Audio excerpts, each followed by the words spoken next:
families. Springboard, your personal value will shoot up. Here's where we turn around. Here's where we turn around.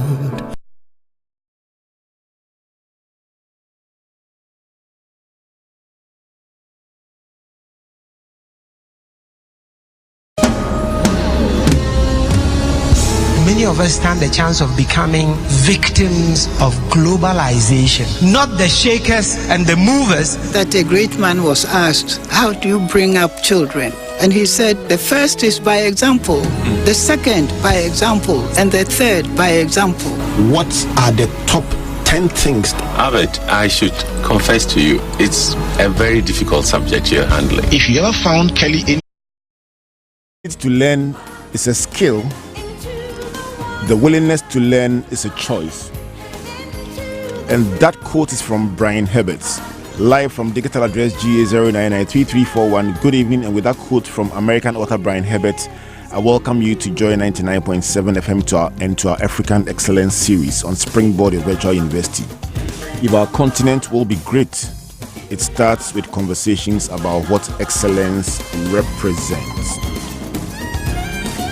My name is Albert Okran, and on behalf of the Virtual Academic Board comprising Comfort, Matthew, Priscilla, Amos, Emmanuel, and Jojo, I wish you a blessed Sunday wherever you're listening from tonight. Springboard is brought to you by Legacy and Legacy and your superstation Joy 99.7 FM. Let me say a big thank you to our hardworking sponsor, MTN Everywhere You Go, and our print media partner, The Graphic Business. Thank you for joining us on Joy 99.7 FM. We're streaming live on Joy 997 on Facebook and on Albert Eni Okran and Comfort Okran A. Tonight's show is entirely dedicated to all women working hard in the fields of science and maths and technology, driving the STEM agenda and the information technology agenda. Good evening to my dear sister Lucy Quest. And to our guest for tonight, the two of you are right in there making a difference in this regard. Let me also wish a happy birthday to my brother Dominic Mate Anyaso. Today is your birthday. You are a great guy, married to my runaway sister Jifa. This is yours. I love your family. Take care of yourselves and enjoy your special day. Also, a big congratulations to the Nketia family for yesterday giving the late Prof a fitting send-off. Everything worked perfectly together for that send-off, and we celebrate the man, his achievements, and his legacy. Thank you especially to the President, His Excellency, for gracing the occasion with your presence and honoring the memory of an African legend. Let's start the show tonight and let's talk about STEM. Let's talk about Africa. Let's talk about excellence.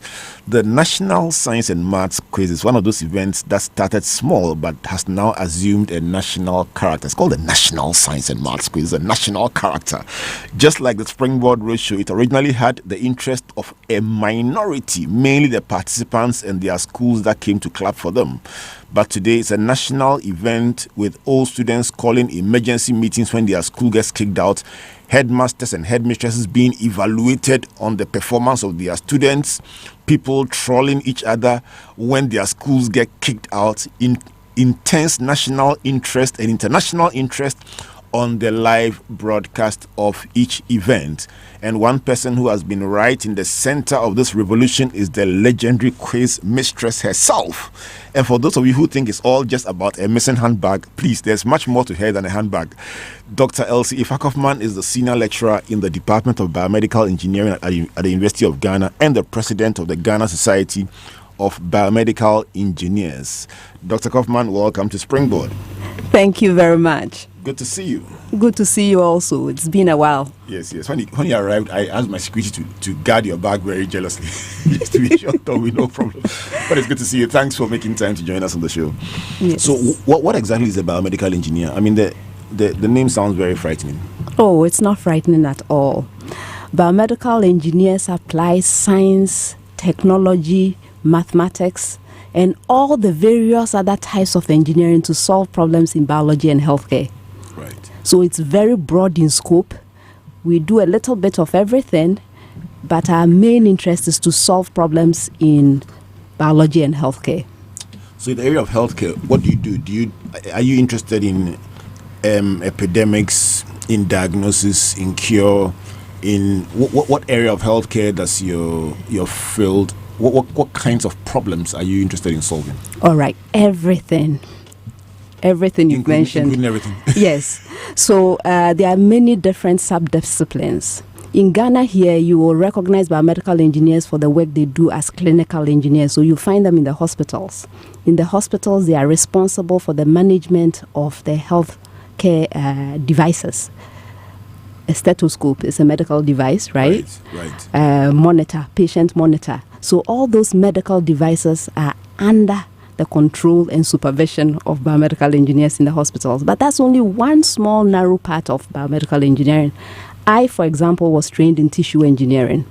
So my job really is to look at developing tissues, body parts, for replacement of diseased. The thing about you scientists is that you describe body parts, just like spare parts. Yeah, actually, the human body is an incredible machine. It's an incredible machine, excellently designed. And so when something goes wrong with it, you need a biomedical engineer to help you out. Right. So tissue engineers are responsible for the replacement of body parts, and they design tissues of all sorts in order to replace diseased and injured body parts. That's another aspect. There are so many others. If you want to talk about development, I mentioned the medical devices, management of medical devices by clinical engineers. They're actually design engineers, biomedical engineers who design those medical devices. You know, the thing about people like you, and that's a point I made very, very early in my study of which kinds of teachers do well. Mm-hmm. I find that those who are passionate about their subject, yes, who don't teach it in an abstract manner but relate it to real life and talk about it, the light in their eyes alone when they're talking about it, yes, it's kind of infectious. So even if you don't understand it, you just gravitate towards the subject and then just believe that it can be done. Mm-hmm. And I find that people who approach a subject that we demystify it and make it very attractive to people. But in the area of science, technology, engineering, mathematics, there's a lot of talk about it now. But it seems also to be an area that we've lagged behind in the past. What has been the reason for that gap? All right. So we have a lot of power in knowledge. If we had knowledge in science, technology, engineering, and mathematics, we should be able to solve all or almost all of our problems, because that is what the training helps us to do, to be able to appreciate the problems around us, to understand them, and to come up with solutions for these, and to even go further to make our environment and our society a lot better, more comfortable for all of us. Unfortunately, what has been happening over the years is that people take these subjects to be very abstract. So they go to school, they study them all right, but it's for the certificate. And so they go memorize some facts, they have some knowledge of what these subjects are about, but they don't continue to the actual problem-solving part of it. So the application is missing. And we haven't held anybody accountable. We have continued to give certificates. And as long as we are graduating people, everything is fine. And that is what the problem is. So we are actually not applying, we are not translating the massive amount of knowledge we have into application.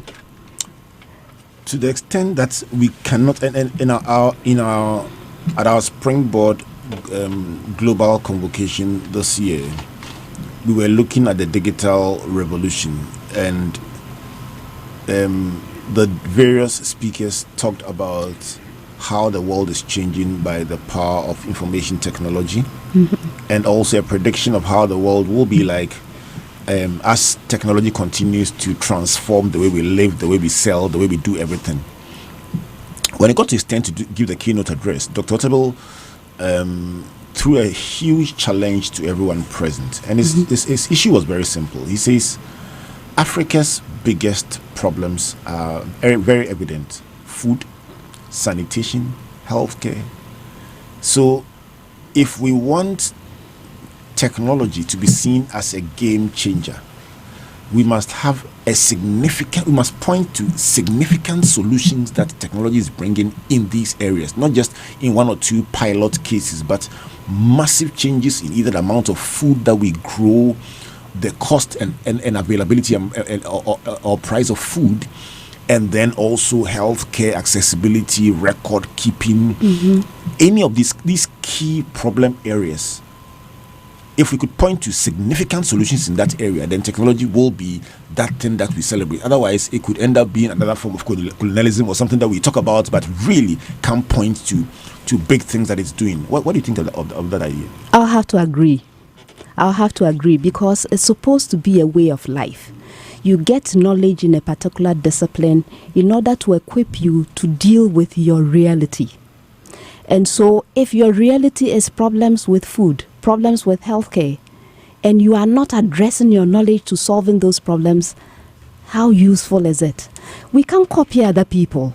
You see, in the other parts of the world, they have different contexts. They have different problems. They have different issues. Yeah. If they are directing their knowledge to solve those problems, we cannot just wholesale import and then continue behaving as if that's enough. Right. It's not. We need to understand ourselves. We need to look out for what we need here to make our lives better and then use our knowledge in that direction.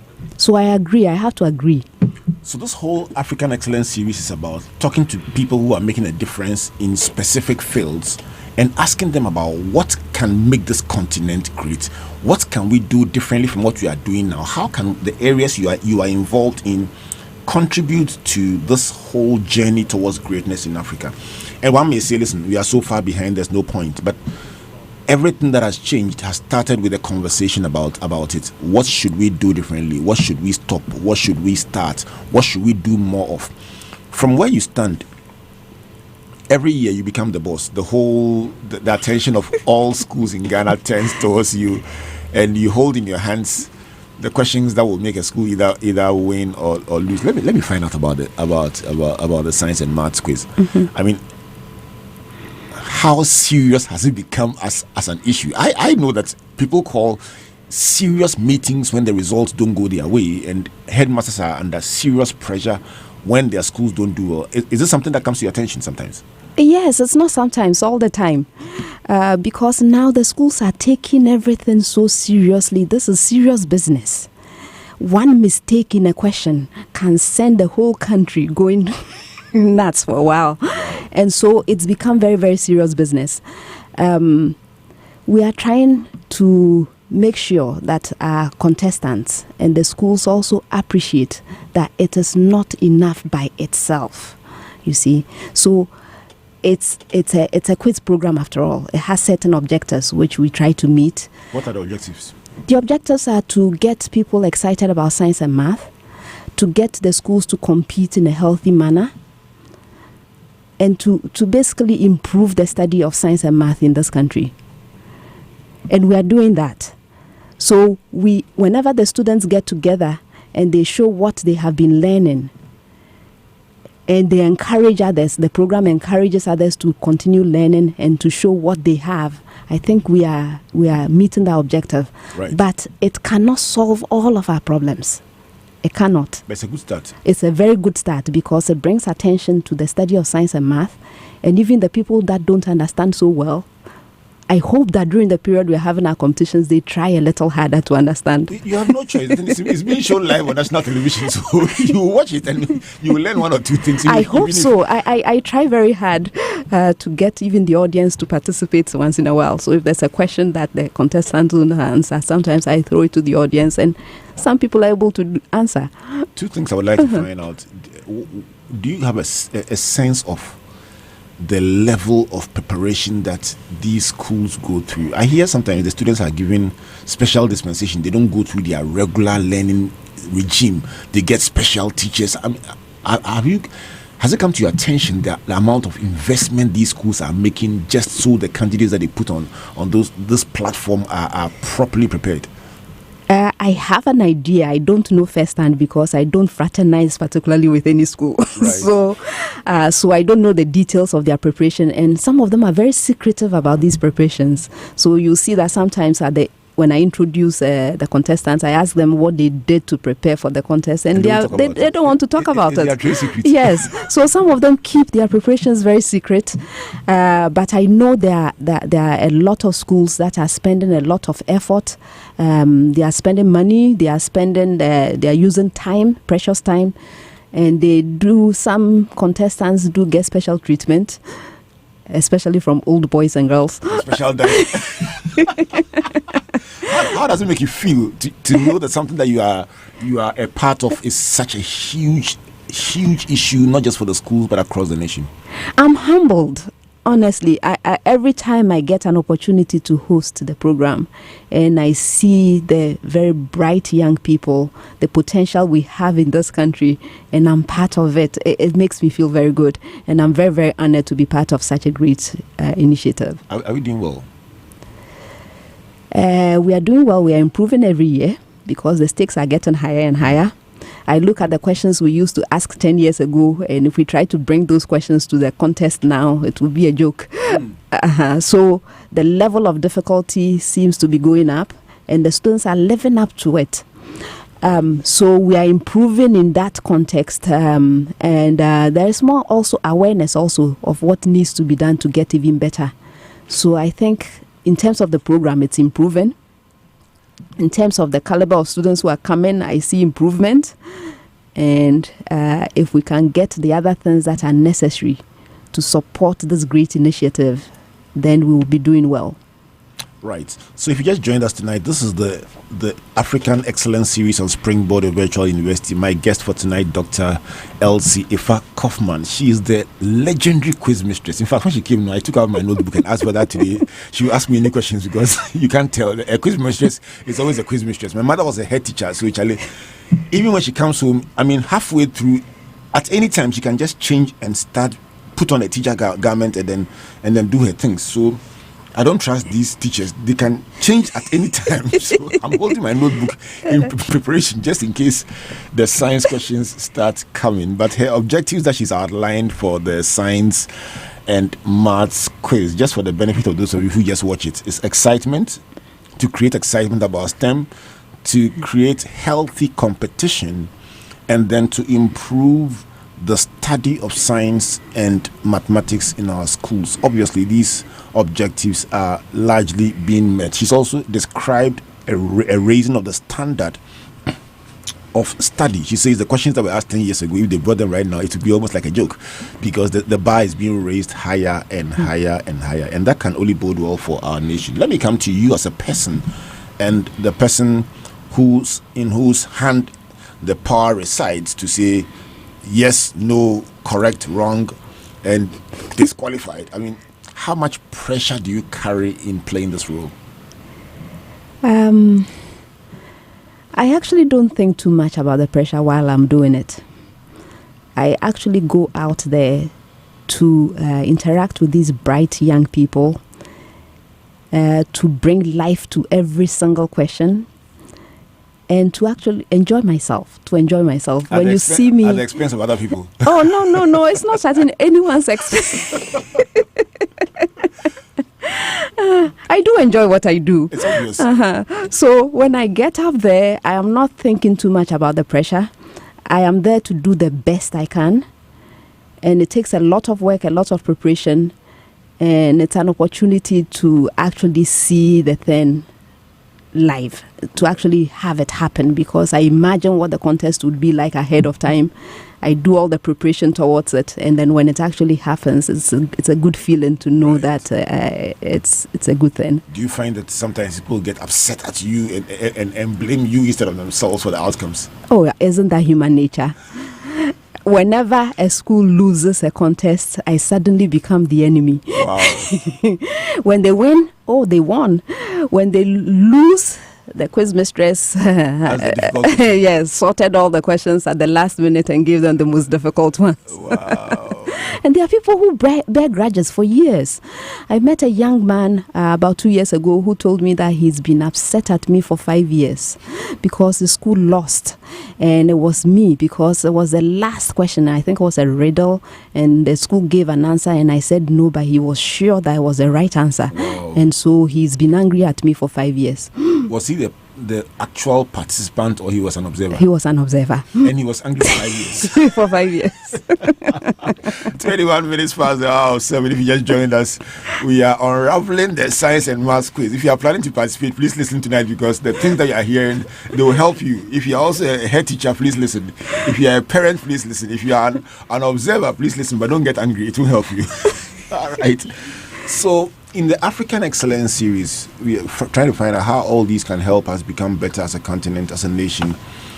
What does excellence mean to you, Dr. Effah Kaufmann, as a person? What does excellence mean to you? Okay, excellence. To me, what excellence means is finding out what is expected. Finding out what is expected. Committing to doing what is expected and going beyond the expectation to give something even better than what was expected. That's what excellence means. Finding out what is expected, committing to doing what is expected, and going the extra mile. Yes. Are we doing enough of it, in your opinion? No, unfortunately. We are not. We have too many people who are satisfied with mediocrity. To talk about excellence means there is a standard or there is some expectation beyond which a person has gone, right? But when there are no expectations, when people pick activities to do, don't bother to find out what expectations they are. They are just happy they are in there, they are going in there for glory, for remuneration, for whatever it is, motivation they have, without knowing what is expected of them. And then just doing things anyhow to satisfy their own objectives. Then we have lost track of excellence. And unfortunately, I see too many of those. I would like to explore the issue you raise about mediocrity, but let's start with the issue of wrong expectations. So it would seem that it is even tied to the education you describe that focuses more on the fact that you got the degree than on the fact that you can solve a problem. Mm-hmm. So I got a very interesting experience of interviewing, and it's not just once, interviewing somebody who wanted a salary that befit his second class upper. He actually was very articulate about that issue. He wanted a salary that befit his second class upper degree, and it was a degree in marketing. So he stated that as well. Mm-hmm. And unfortunately for him, the panel included people who had done business studies to a higher level than what he was flaunting at the interview. So we began to ask him about his unique selling proposition as a marketing person, and he couldn't answer any of these questions that are critical to your contribution in a marketing-oriented organization. So here is somebody who wants more money but can't even articulate what value he will bring to the team. Yes. Doc, this is a typical example of what I'm talking about. So let's talk. Where Bob Marley will say, where did it all begin? I think it's been a slow, gradual slide to this situation where people have expectations undeserved, a sense of entitlement mentality, okay. A sense of entitlement. For so long, we have valued the degrees. So somebody goes to school, their objective is not to go and learn anything from there, really, but to get the end result, which is that certificate. And that certificate entitles them in their mind to certain privileges. Whether they can use whatever they want to get out of school or not should not be a concern, because they are showing you that certificate. And I think for a time that may have worked, and this is what is making this generation think that it is sufficient. Right. It is not. And it's not acceptable. But once they see certain things like that working, and some people are getting away with it, then they think it's possible. And why should they also not be able to benefit from those things? How do we change it? I mean, you describe finding out what is required, committing yourself to it, and going the extra mile. That means that collectively, if we raise the bar very, very high, people will now have a different expectation to work with. So how do we collectively just raise the bar and stop just rewarding people just because of a paper? All right. So we are all part of the problem. We have all become part of this problem. If we clearly identified our objectives, so if you come to university, what sort of skills are you supposed to live with? What should you be able to do? And we hold people accountable.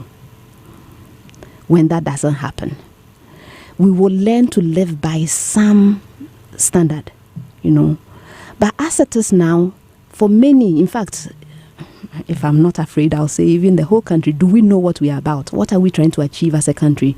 Has that vision been communicated to us? So if there is no such vision, there is no target, people do what they like. But if I know, if I go to school now and I go study a particular subject, these are the things I'm supposed to be able to do with that degree. And I know very well I cannot do them. I will not have that sense of entitlement to come and stand before someone to say that I finished school and so give me so much. Let me bring it down to the science and maths quiz. There's a particular aspect of it that is practical in nature that tries to the problem of the day. Yes. Is that a thinking that drives that particular? I know that one carries a lot of marks. Is it just because you want to drive people towards being solution oriented? Yes, exactly. So the problem of the day is a 3-minute question. It's actually the longest part of the program. Yeah. Sometimes it drags. It's the part I'm most interested in. And so it's a question that takes about 3 minutes to solve. The idea is to combine concepts.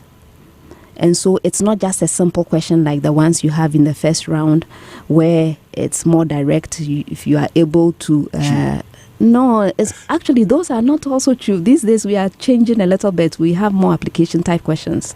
But this one is a little longer. The problem of the day is a little longer. So you have to, the consultants test various concepts. So it's not just a single concept. Right. So it's more involved. And the idea is to make it as practical as possible.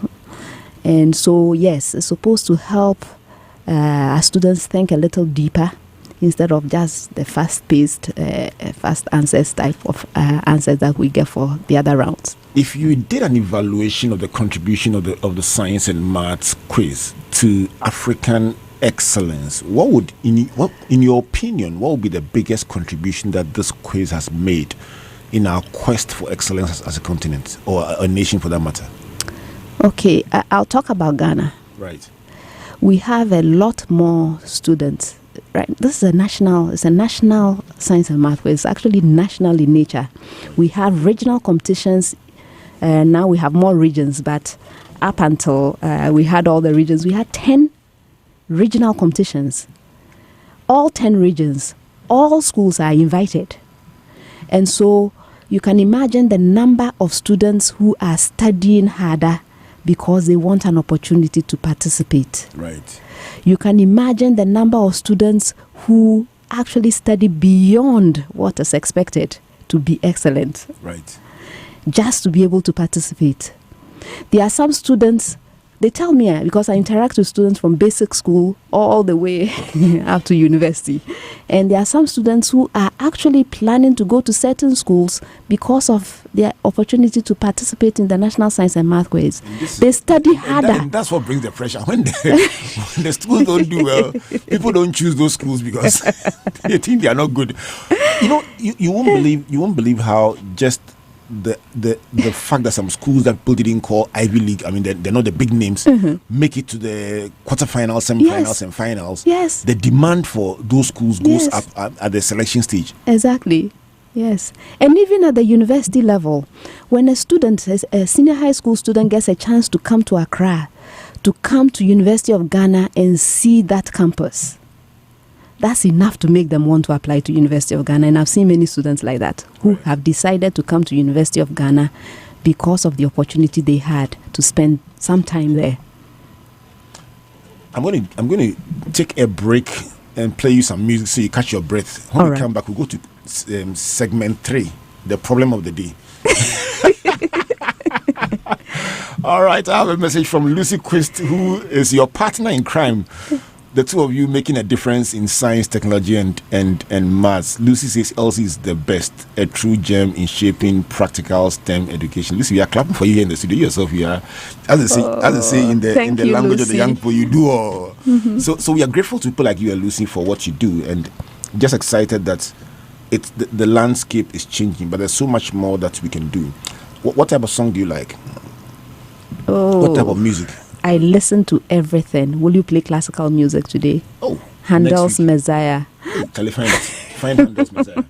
While you find Handel's Messiah, last week I played some Agbaja gospel music. Actually, I've thought about it the whole week. Next time I'll play it again. And it was Priscilla's graduation, so she danced in the studio. It was very nice. So, Dr. Kaufmann, it's a very interesting conversation we are having about the contribution, and I pray that going forward, your outfit and the team that you work with will dare to do a research into the full contribution, how many students have actually participated as contestants, the impact, and track a few success stories of students who actually participated, and 10 years from then, how their careers have blossomed. We did that when we were doing Springboard at 10.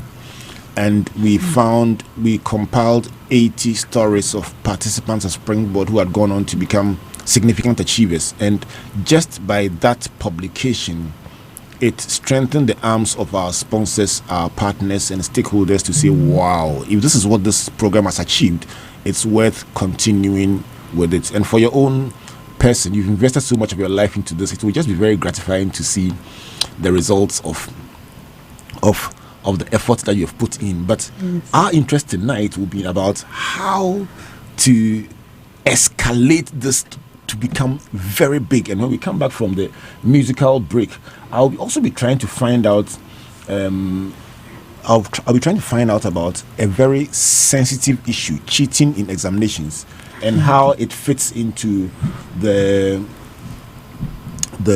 whole gamut of discussion about trying to get results without the hardware. Give me Hallelujah chorus in the Handel's Messiah. I think that should be fine. Or you want Glory to God? Oh, Hallelujah chorus. Hallelujah chorus. Okay, so give us Hallelujah Thank chorus. you. I mean, this is dedicated to Dr. Elsie Effah Kaufmann. My big sister was called Elsie, so the name Joy Elsie. 99.7 It's a FM. very powerful name. All right, so let's play Handel's Messiah. When we come back, we'll have our game, Data is King segment, and find out about cheating in exams. Please don't go away.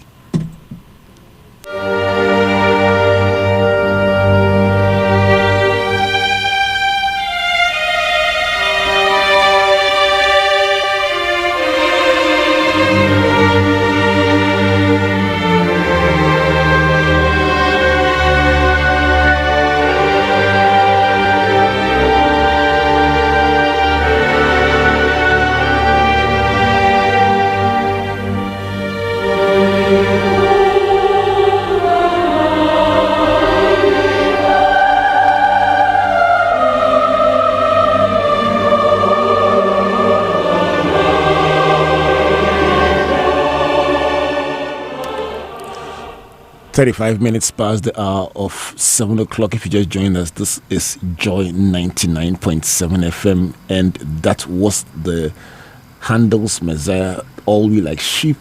And I'll play the song Hallelujah Chorus, which is the special request of Dr. Kaufmann. Let's play that one. Joy 99.7 FM.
Wow. And this song goes to Dr. Joyce Rosalind Aye, who said, Alberts, what to Hallelujah chorus away. I greet you, madam. I greet you tonight. All right, so this is the African Excellence Series on Springboard. Your virtual university, my guest for tonight, Dr. Elsie Effah Kaufmann, the legendary quiz mistress, walking us through the contribution of the science and maths quiz as well as STEM education to national development. It's now time for our Data is King segment, and Amos and his team put together this minute to help us focus on the importance of data, which is very key in science and maths. And today we want to focus on decisiveness based on a report by CEO Genome Project, and it simply suggests that indecision adversely affects your performance. So here is our statistic. In fact, there's two of them for today. Our main statistic says that decisive CEOs are 12 times more likely to outperform their peers who are indecisive. Decisive CEOs are 12 times more likely to outperform their peers who are indecisive. And here's the bad news for those who are indecisive and who say, well, that's just how I am. The second statistic says about 66% of CEOs are fired because of indecision, and that's very bad news. 66% of CEOs are fired because of indecision. So the action point from these two statistics is that indecision will cripple you, and so implement your ideas quickly or risk losing to the competition. The longer you procrastinate in making decisions, the more difficult it will become, and eventually you will be ineffective. Thank you to Amos and your team for that submission for our Data is King segment. Tonight we're trying to find out from Dr. Kaufmann how science and maths education can transform our continent. Thelma Efuakwe says, very smart woman, kudos. Sly Aqua says, Bepos behind, go Elsie. Of course, that's from your alma mater.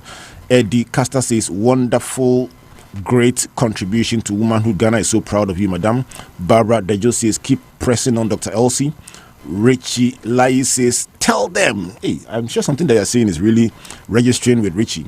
Nana Afeniwa says, Dr. Elsie is the best. Alex Usubaini, writing from Cote d'Ivoire, says, congratulations, Elsie. And Felix Amankus is also congratulating you for making Ghana and Africa proud. It's obvious that many people are very happy with what you're doing, but Elsie, the critical thing that I would like us to explore right now is the spate of exam malpractice, because the pressure to get results. I mean, if there was a way people could find out the questions that you had, I'm telling you, people who even profess their faith will go to great lengths to find out what is on your computer before, because the pressure that people go through sometimes makes them put their ethics aside and say, I must get it at all costs. How costly is this penchant for cheating in exams, and what is the source of it? The source, let's start with the source. You have identified it. It's a pressure to get some outcome. And if we talk about examinations, the examinations is a compilation of the examinations that get you your final certificate. And if people are working so hard for that certificate and not for the knowledge, it's an easy way out. It's a shortcut to getting what they want without having to do the necessary work. And so there's a lot of temptation to do that. Even on the set of the National Science and Math Quiz, I have had opportunity to penalize schools. Don't start the problem of the day ahead of the time and you find them sneaking and writing things. When I find out, I actually am very, very, very, very, very upset, and I do penalize for those things.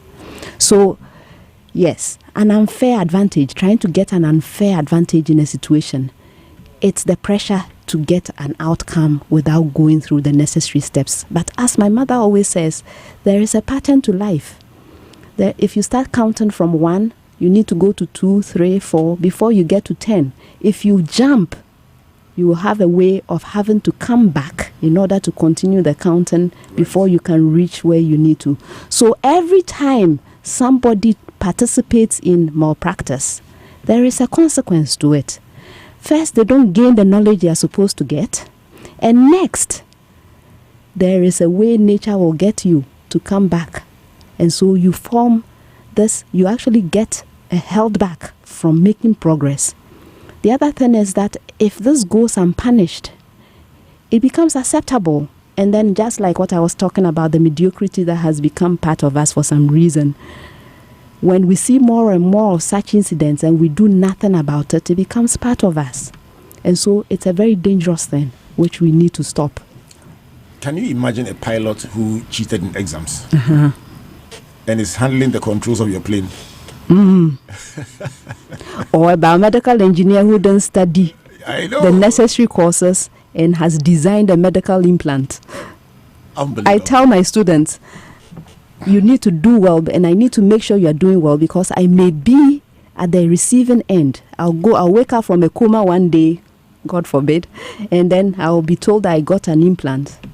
And I would ask whose design was it, and I remember my student, and I say, my goodness, please just let me die quietly because the pain would be worse. Wow. You see, so at the end of the day, we are actually recipients, we are beneficiaries of not doing anything about the situation. I have a very good idea for you. Yes. I shared it with you during the break. I am suggesting that the organizers of the science and maths quiz for the anniversary education replace the students with their teachers for the quiz competition. What do you think? You want some teachers to lose their jobs? I'm sure the students will support this my idea 100%. If I'm going to put it on social media, I'm going to get a lot of support. Ghana, a lot of support from the students, that the teachers should come and sit in the hot seat themselves. What do you think will happen? Oh, some will abscond.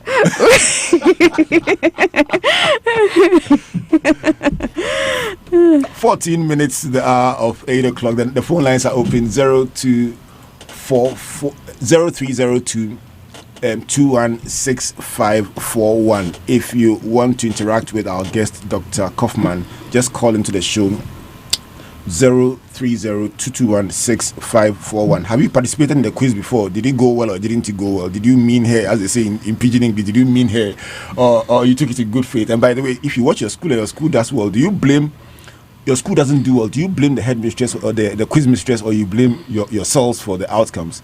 What do you think about the contribution of STEM to national development? The number to call 030221. I wanted to say something. 541. Just go ahead. Yes. With regard to tracking our past contestants, I think Primetime has a project like that. Primetime, they are the producers and the organizers of the Science and Math Quiz, and they've been trying to track down past contestants. So please find a way. If you're a past contestant, please find a way of getting in touch and telling us your story, because the idea you suggested is a very good one. We'd like to track past contestants. Yeah, I think it's a brilliant one. I really think it's a good thing that will help even as a nation for us to put value on what has happened. Nyamiye Otu says, how do you keep all the answers in your mind? You seem to know everything. Hey, I don't know everything. I study as well. Right. So if I'm not very familiar with a topic, you find me studying along with the students. So you are studying, yes. The students are studying. Yes. Then it's just left with the teachers. So let's put the teachers in the hot seats. All right. So can you imagine an Africa in which the study of science and maths is now no longer, Lucy, in our discussion last week, talked about the bold new normal. Can you imagine a new Africa in which science and maths studies is the norm? It's widely embraced and internalized. And do you think that will really be the game changer for our continent? Yes, I believe so.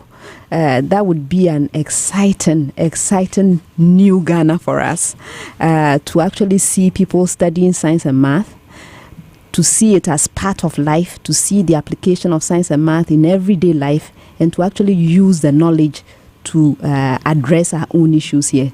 That would be amazing. Did you think you go into the field you are in now? When you're growing up, did you think you would do what you're doing? I didn't think so. First of all, there was no biomedical engineering, there was no bioengineering in Ghana when I was growing up. and any good science student was supposed to go to medical school. Right. So the idea was for me to finish high school, go to university, do medicine, and be a medical doctor. So what I'm doing was completely it wasn't part of the plan. It was because I got an opportunity to do other things.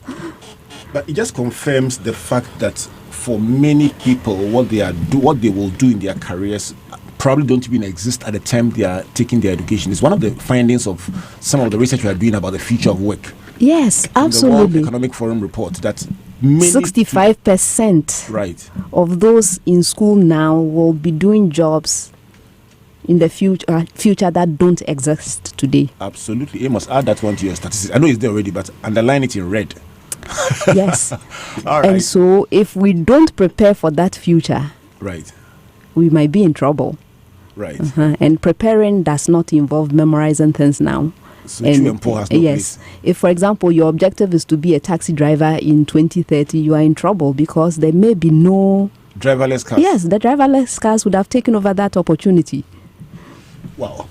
All right, let me take one call and then I'm going to come for our segment called The Game Changer. I have Senor on the line. Senor, good evening. Good evening. So, Senor, tell me, what question do you have for our guest for tonight? Not like a question, but I want to congratulate Dr. Kaufmann. In fact, she's been a great motivation to my kid brother who contested in the National Science and Maths Quiz last year. He represents his school, that is St.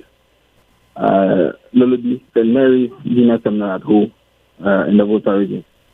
The guy was, when he was in primary, he's been watching this program. And one day I remember he watched a contest between Opoku and Pemper College and was like, wow, brother, I have to be at this national thing. So it was very hard. So he was very happy to make it to the national. And I want to thank the whole program. It was a nice program. And congratulations to Dr. M. Prime Time Production. Thank you very much. I'm sure that you get feedback like this every time. I'm sure it makes you feel very fulfilled. Then. Right. All right. So let's go to our segment called The Game Changer. And Jojo, it's your turn tonight. What do you have for us? So what do you do when a company that has traditionally dominated the intercity bus industry is struggling to fully book its most popular route? Now, this was the scenario facing STC, the State Transportation Company. Established shortly after independence, STC's great safety record established it as a transport method of choice for most domestic travelers. Now, following management challenges in the late 90s and early 2000s, STC's market leadership began to dwindle. Customer preferences had begun to shift towards private bus services due to their comfortable seats and other amenities. Now, the patronage declined so much for STC that at a point, they were averaging less than 4 trips to Kumasi, their most popular route. Now, instead of slashing fares to compete on price or engaging in expensive promotions, STC did something markedly different. They sought to understand their customers better. STC's research yielded many data points, but the most insightful feedback was that customers were put off by the location of STC's terminal. This week, our game changer is positioning. Most of STC's potential customers were transiting from the Kwame Nkrumah circle. This meant that they were most likely to book trips with private operators who were located there instead of traveling to STC's terminal, which was a kilometer away. STC repositioned themselves by opening a new center in the Kwame Nkrumah circle. The impact was profound. Demand skyrocketed, and within a few months, STC had more than quadrupled the number of buses it ran to Kumasi to 18. In the business world, positioning is key. If your customers can't find you, they can't do business with you. Now think about it. If poor positioning could affect a giant like STC, what could it do to a budding entrepreneur? Today, less than 20% of transactions take place online, but by 2040, 95% of all purchases will be made through e-commerce. Interestingly, almost half of small businesses currently lack an online presence. Now, it seems that entrepreneurs are focused on physical sales, but their target audience is drawn to the convenience of shopping online. The boom in online sales could be such a missed opportunity for entrepreneurs who fail to position themselves to stay relevant in the digital age. To close, I would like to leave you with a quote from Endale Edith. Talent is great, but being in the right place at the right time is better. This week, let's contemplate how we can position ourselves to maximize our impact. This has been The Game Changer with Jojo Okren. Have a phenomenal week. Wow. Very interesting. Dr. Kaufmann, what are your thoughts on the role of research in changing business models, making decisions, and getting better results from the things that we do? In this modern day and age, if you are not using evidence-based techniques to make your decisions, you are in trouble. Wow. Yes, because people have access to information. And if you also have that access to information and you are not making use of it, where do you expect to be? And we are getting people who are thinking more critically. Your customers are thinking about what you are doing and whether what you are presenting to them makes sense. Right. And so if you are not showing them the evidence, where do you hope to go? Greetings to Nana Kumia and the team at STC. But it's obvious that just a little tweaking of your business model can really transform everything that you're doing. And it's just heartwarming to see examples like this. So let's draw down getting on today's discussion. Dr. Kaufmann, what are your thoughts as we wrap up today? Before I close, let me find out, was there a mentor, somebody you looked up to that really inspired you when you were growing up? Yes, my mother. She's still my mentor. Yes. This coming Sunday is Mother's Day. Yes. And when you talk about my mom, your mom, I think about my mom and everything that I have that I owe to her. So what do you say to your mom as we build up to Mother's Day? Mommy, can I say enough? No, I can't. Can I thank you enough? No, I can't. And so I give you my eternal gratitude. Thank you for being here for me all these years. Thank you very much. And that was a scientist's poem rendered on Springboard, your virtual university in the build-up to Mother's Day. And next Sunday we have a special show on Mother's Day. You just don't want to miss that one. Our guest for tonight has been Dr. Elsie Effah Kaufmann, helping us to discuss African excellence. And our Data is King segment tonight has focused on the fact that when you are indecisive, you have a 66% chance of being fired as a CEO. So please be decisive in your decision making and in your action. Our game changer segment has been about positioning. And from the thoughts of Dr. Kaufmann, one of the big takeaways, excellence is about taking time to find out what is required and then committing yourself to going beyond, doing first what is required and then going beyond what is required of you. Dr. Kaufmann believes that the widespread mediocrity that we see is a result of low expectations, which we must change across board. And she says we all are guilty of not raising the bar enough. I think that's almost like Dr. Kaufmann and Mrs. Quist went for a rehearsal, two STEM ladies back to back last week and this week, and they all are challenging us with a bold new normal, a new Africa in which we think, we act, and we make a difference. Your closing thoughts, Dr. Kaufmann? Thank you for the opportunity to be here. We have many people who have great potential, especially our young people. But we need to direct that potential. Let's make a vision we can actually buy into, all of us. Let's work towards something great together and let's actually do what it takes. Let's try to be excellent because it does reward. The feeling of having done something excellent, there's nothing like it. So let's all work towards this great vision. Thank you very much. And on behalf of the whole of Ghana, let me thank you for your contribution to demystifying science. You will find out that many people say they hate French, they hate science because the person who taught them made it very complex and undesirable. What you do, what you bring is a certain liveliness to the subject. And on behalf of parents, of viewers, of the nation, we say thank you for your contribution to the study of science and maths. And just that passion and drive is palpable and evident. And we want to say a big thank you to you. Thank you. Right, so that's our show for today. Coming up next, the Walk with Jesus, and guess what? The topic is working beyond wedding bliss. Host Reverend Ransford Abosiem. The guest is my friend Elder Elder Amos Kevin Annan, who's a family life counselor. Till we come your way again next week with Springboard, your virtual university. My name is Albert Okran. My guest for tonight has been Dr. Elsie Effah Kaufmann. Jojo has been on the Game Changer segment. Amos and team have been on the Data is King segment, and Matthew has been the Controller General under the guidance of Comfort. Thank you, Priscilla. Thank you, Emmanuel. So we come away again next week. God bless you. God bless you, and God bless you. Good night.